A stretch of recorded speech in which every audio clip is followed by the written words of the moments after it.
أعوذ بالله من الشيطان الرجيم بسم الله الرحمن الرحيم ألف لام را تلك آيات الكتاب المبين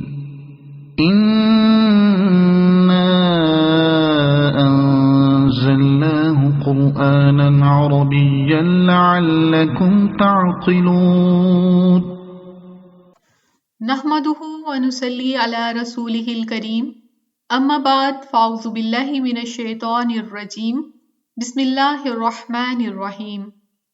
رموز اوقاف۔ رموز رمز کی جمع ہے جس کا مطلب ہے علامت یا اشارہ۔ اوقاف وقف کی جمع ہے جس کے معنی ٹھہرنے یا رکنے کے ہیں۔ رموز اوقاف ان علامات اور اشاروں کو کہتے ہیں جو کسی جملے کے ایک حصے کو اس کے باقی حصوں سے علیحدہ کرنے کے لیے استعمال کی جاتی ہیں۔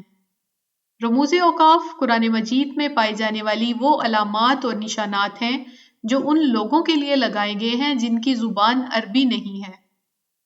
عربی زبان سے ناواقفیت کی وجہ سے وہ قرآن مجید کی تلاوت میں اکثر اوقات غلطیاں کر جاتے ہیں۔ مثال کے طور پر جہاں رکنا ہوتا ہے وہاں نہیں رکتے اور جہاں نہیں رکنا ہوتا وہاں پر وقف کر دیتے ہیں۔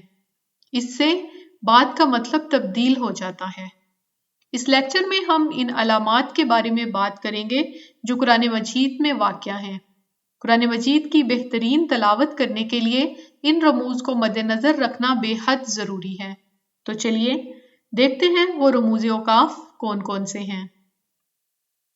وہ رموز اوقاف جن پر وقف کرنا لازمی ہے، ان علامات پر رکنا ضروری ہے، وہ یہ ہیں۔ تو وقف مطلق کی علامت ہے، اس پر ٹھہرنا چاہیے۔ یہ علامت وہاں ہوتی ہے جہاں بات کا مطلب پورا نہیں ہوتا اور بات کہنے والا ابھی کچھ اور بھی کہنا چاہتا ہے۔ مثال کے طور پر وَيُفْسِدُونَ فِي الْأَرْضِ أُولَئِكَ هُمُ الْخَاسِرُونَ۔ میم یہ وقف لازم کی علامت ہے، یہاں پر ٹھہرنا ضروری ہے ورنہ بات کا مطلب بدل جائے گا۔ وَمَا كَانَ لَهُم مِّن دُونِ اللَّهِ مِنْ أَوْلِيَاءَ۔ کف کا مطلب ہے ٹھہر جاؤ، اس پر بھی لازمی وقف کرنا چاہیے۔ یہ علامت وہاں استعمال کی جاتی ہے جہاں ملا کر پڑھنے کا اندیشہ ہوتا ہے۔ مثال کے طور پر الف لام را تلک آیات الکتاب المبین۔ وقف تام، جہاں پر بات پوری ہو جائے وہاں ایک چھوٹا سا گول دائرہ ڈال دیا جاتا ہے، اس کو آیت کہتے ہیں۔ دائرہ پر اگر کوئی اور علامت ہو تو بھی رک جائیں اور آیت کا ہی اعتبار کرنا چاہیے۔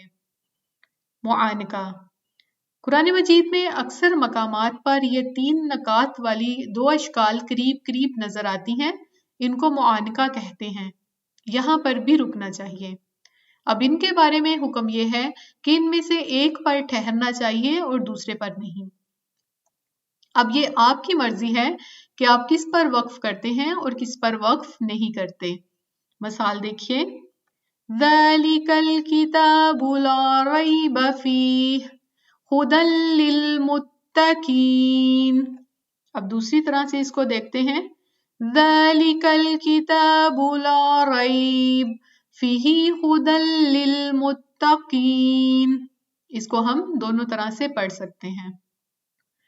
وہ رموز اوقاف جو دوران تلاوت آئیں تو ان پر سانس نہیں توڑنی بلکہ بس تھوڑی دیر کے لیے رکنا ہے۔ سین یا سکتہ، یہاں پر 2 حرکات کے برابر رکیے لیکن سانس نہیں توڑنا۔ دیکھیے ھذا واستغفری۔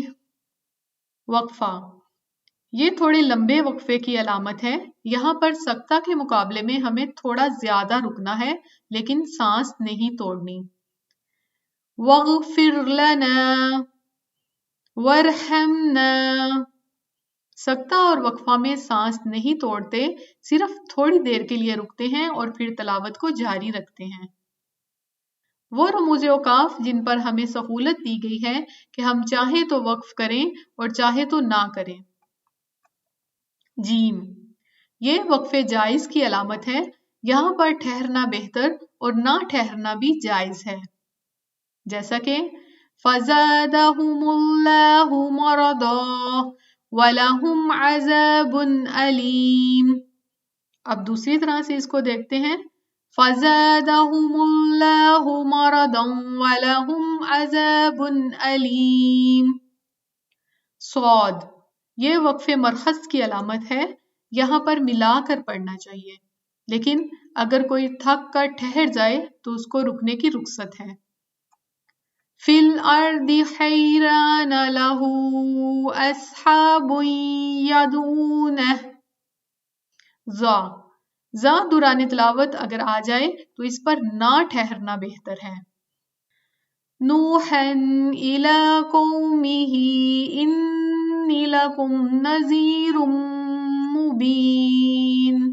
قاف، دوران تلاوت اگر قاف آ جائے تو اس پر وقف نہیں کرنا چاہیے، اس پر رکنا نہیں چاہیے بلکہ تلاوت کو جاری رکھنا چاہیے۔ ان اقول ما لیس لی بحق ان کنت صل یا صلی، دوران تلاوت اگر یہ علامات آ جائے تو ان پر بھی نہیں ٹھہرنا چاہیے، جیسا کہ وَسَخَّرَ الشَّمْسَ وَالْقَمَرَ كُلٌّ يَجْرِي۔ وہ رموز اوقاف جن پر بالکل بھی وقف نہیں کرنا چاہیے، کیونکہ اگر ان پر وقف کر دیا، ان پر رک گئے تو بات کا مطلب بالکل تبدیل ہو جاتا ہے۔ لا، لا کا معنی ہے نہیں، اگر یہ علامت دوران تلاوت آ جائے تو بالکل بھی نہیں رکنا چاہیے، لا پر وقف نہیں کرنا چاہیے، لیکن اگر یہ آیت کے اوپر آ جائے تو ٹھہرنا اور نہ ٹھہرنا دونوں طرح سے جائز ہے۔ من شیء ان انتم الا تکذبون۔ دوران تلاوت ان باتوں کا لازمی خیال رکھیں جو سگنل لائٹ سے ظاہر کی گئی ہیں۔ ریڈ سگنل لائٹ پر رکنا ہے، وقف کرنا ہے، اور گرین لائٹ پر بالکل بھی نہیں رکنا اور تلاوت کو جاری رکھنا ہے۔ یہ تھا آج کا سبق، امید ہے آپ کو بہت اچھے سے سمجھ میں آ گیا ہوگا۔ جس چیز کی سمجھ نہیں آئی آپ کومنٹ باکس میں ہم سے پوچھ سکتے ہیں۔ اپنا بہت زیادہ خیال رکھیے گا، دعاؤں میں یاد رکھیے گا۔ السلام علیکم ورحمۃ اللہ وبرکاتہ۔